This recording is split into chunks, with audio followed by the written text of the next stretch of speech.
Bwana, kwenye drip check ya leo kama nilivyowaambia hapo nje kabla sijaingia ndani wasanii wangu, nimefuata msanii wetu wa Singeli Sele Kidu kuja kuliwaza naye mawili matatu. Sawa, kuhusiana na muziki wake wa Singeli, jinsi ambavyo unaenda, sanaa amepambana vipi mpaka alipofikia, mpaka sisi wa mashabiki zake tunamuona. Na hapa karibu hapa naona kuna mwanadada hapa sijamfahamu vizuri, kupitia msanii wetu Sele Kidu tunaweza tukamfahamu ilikuwa vipi na vipi na vipi, ili mradi atupe muongozo mzuri. Mimi nachacha kumfahamu Sele Kidu alipoanzia mpaka alipofikia. Sawa, nadhani na nyinyi mashabiki zetu mnahitaji kumfahamu zaidi na zaidi, kwa sababu kuna wengine watajifunza kupitia yeye. Bwana, tusichelewe sana ndugu yangu. Nyuma ya kamera hapo yupo ndugu yangu Duzuman TZ, anazidi kukiwasha, nadhani jambo liweze kuharibika. Bwana, mambo vipi ndugu yangu Sele Kidu? Bwana poa kama. Mambo yanasemaje bro?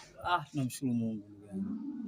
Sasa Sele Kidu bwana, mimi kama mwana Swahili Holiday Gang TV nimekuja kukuoji, sawa na nahitaji sana chachu kukufahamu msanii wangu.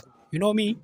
Sele Kidu, mimi nahitaji kufahamu kwamba wewe muziki kuingia kwenye sanaa umeanza kipindi gani yani? Mimi bwana kwenye sanaa nimeanza, siwezi kusema nimeanza muda sana au karibu sana, lakini sanaa nimeanza kitambo sana. Ndio boss? Yeah, nimeanza muziki kitambo sana. Toka mwaka 2000 na kama 14 hivi. Yeah, kitu kama hicho. Sasa kutoka kwenye mwaka 2014 mpaka sasa hivi mwaka 2026 bro, tumeona mabadiliko yako sana bro, kwa sababu ujue wewe unavyozungumza itabidi uzunguze maisha yako, kwa sababu kuna vijana ambao wapo nyuma yako wewe bro. Sawa, wakiangalia interview watajua da, kumbe tunapata moyo kupitia brother amefikia hapa akasema hivi na hivi na hivi. Kwa sisi tunahitaji tufahamu kwamba umetokea wapi, umeanzia wapi na wapi, ili mradi vijana wengine wajifunze kupitia wewe bro. Unanifahamu eh? Unaweza kunipa story fupi ya maisha yako ulipoanzia mpaka sasa, yani ulipofikia, ili tuendelee bro. Bwana, mimi story yangu ya maisha, nakumbuka kuna siku moja nilitoka zangu home mitaa Masantula pale. Kuna studio fulani hivi pale Masantula mkono kushoto, ilikuwa inaitwa KO Music. Nikaenda pale. Kwenda pale nikamkuta kuna mshaji mmoja anaitwa producer Shooter.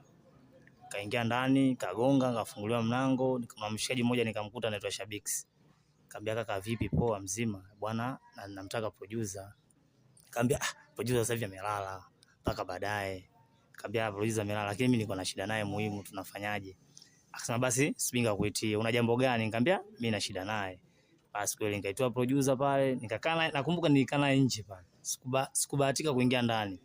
Kaambia producer, bwana mimi naimba, mimi msanii, nahitaji support yako. Akaambia sawa, wewe msanii